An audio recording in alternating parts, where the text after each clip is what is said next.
when you're doing integrated rate laws for any order, but this really goes for the first order integrated rate law, then sometimes you're given things in terms of percentage. So the percentage unreacted,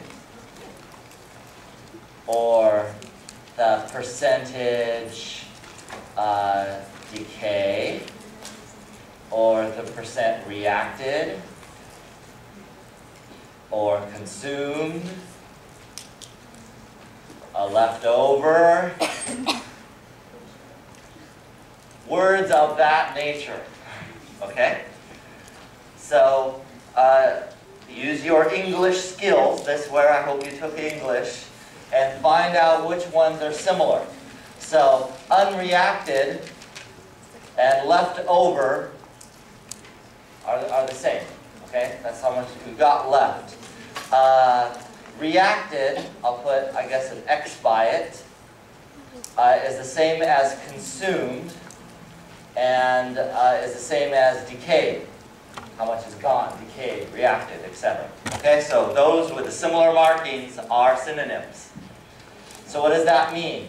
For the one that's a dash versus the one that's an X. Okay? Get a different color. If it's like the leftover, the unreacted, let's say we have 15% left over. Change that to a fraction. That's 0.15. Okay? That's N over N naught, or A over A naught. Okay?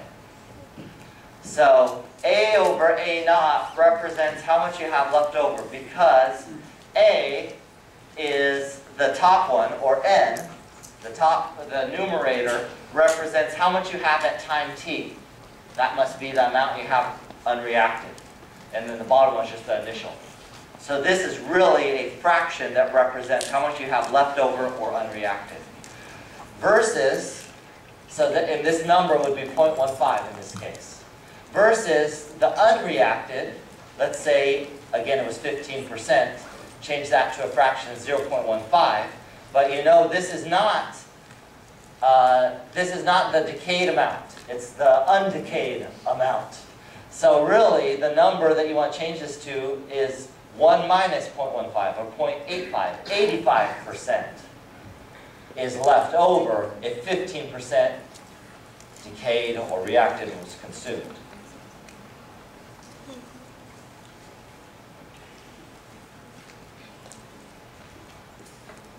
Okay? So that's the difference between what the percentages means. Look for just synonyms of this, and you'll be fooled. And that's primarily in the first order reaction.